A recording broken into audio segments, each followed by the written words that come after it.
Assalamualaikum warahmatullahi wabarakatuh. Kembali lagi bersama aku Sukma Asmita. Halo teman-teman semua, para pejuang NIP khususnya bidan seluruh Indonesia. Kali ini aku akan bahas tentang PWS KIA. Dan ini berdasarkan cerita dari teman-teman yang sudah mengikuti ujian SKB. Satu orang bisa mendapatkan 3-5 soal tentang PWS KIA. Nah, kali ini aku akan bahas prediksi soal SKB CPNS Bidan 2021 tentang PWS KIA, dan ini adalah part pertamanya. PWS KIA adalah singkatan dari Pemantauan Wilayah Setempat Kesehatan Ibu dan Anak, dan ini merupakan alat manajemen untuk melakukan pemantauan program KIA di suatu wilayah kerja secara terus-menerus agar dapat dilakukan tindak lanjut cepat dan tepat. Alat manajemen ya teman-teman ya. Kemudian ada 13 indikator di PWS KIA ini. Yang pertama itu adalah cakupan K1 atau kunjungan pertama ibu hamil. Cakupan keempat itu merupakan standar ibu hamil yang sudah mendapatkan standar minimal pelayanan antenatal, di mana 1 kali di semester 1, kemudian 1 kali di trimester 2, dan 2 kali di trimester ketiga. Tapi menurut Permenpan terbaru tahun 2021, ditambah lagi 2 kali screening dengan dokter.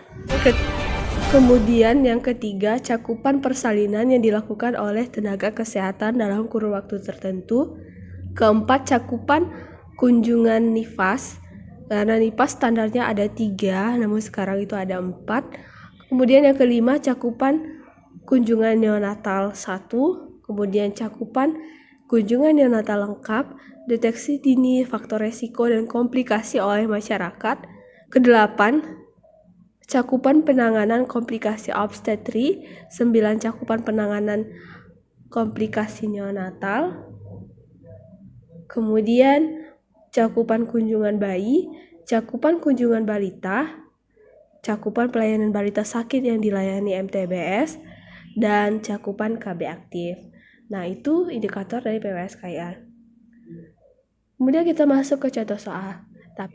Tapi sebelumnya teman-teman, sebelum kita mulai ke pembahasan soal, bantu aku ya untuk mengembangkan channel ini dengan cara klik subscribe dan klik tombol loncengnya agar semua informasi aku berikan langsung update ke kamu, dan kamu orang pertama yang akan mendapatkan notifikasinya. Oke, kita mulai ke contoh soal pertama.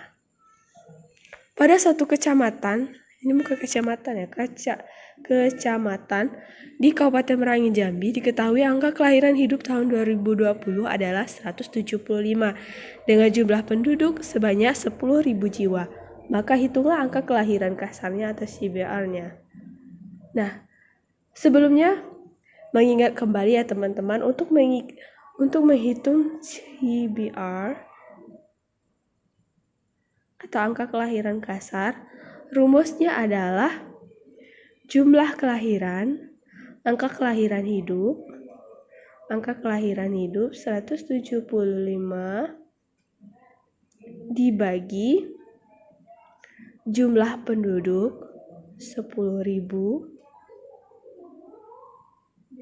Oke. Kemudian dikali konstanta 1.000. Nah, ini coret 0 ke belakang, jadi 0,0175 dikali 1.000, hasilnya 17,5 C. Kemudian kita masuk ke soal yang kedua. Hitunglah jumlah sasaran ibu hamil di Kecamatan X jika diketahui CBR terakhir adalah 17 dengan jumlah penduduk 10.000 jiwa. Maka rumusnya adalah 1,10 dikali 17,0 dibagi 1.000, kemudian dikali jumlah penduduk 10.000. Nah, hasilnya nanti di sini adalah sama dengan 1,10 dikali 17,0 dibagi 1000, berarti ini nolnya hilang, pindah berapa angka di belakang koma, 0,017 dikali 10.000, maka hasilnya adalah 187 orang. Oke, jawabannya adalah E. Kemudian kita lanjut ke soal nomor 3. Hitungan jumlah sasaran ibu bersalin di kecamatan X jika diketahui CBA terakhir adalah 17,0 dengan jumlah penduduk 10.000 jiwa. Maka dimasukkan dalam rumus sama dengan 1,05 dikali dengan 17,0 dibagi dengan 1000 dikali 10.000, maka hasilnya adalah 1,05 dikali dengan tadi kita sudah buat kayak 0,017 dikali 10.000, maka hasilnya adalah 185 orang. Hasilnya adalah C. Oke. Di desa X, jumlah sasaran ibu hamil adalah 20 orang ibu hamil. Setelah dihitung jumlah K1 sebesar 18 orang dengan target 100%, maka hitunglah berapa cakupan K1 di desa tersebut.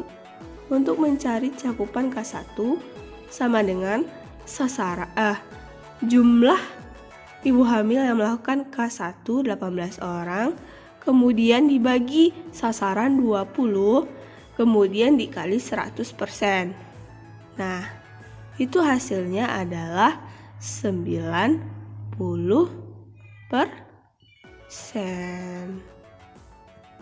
Jawabannya adalah D. Udahkah teman-teman? Nah, ini part pertamanya. Nanti aku akan buat video kedua tentang membaca tabel atau grafik PWS KIA. Oke, see you on my next video. Assalamualaikum warahmatullahi wabarakatuh.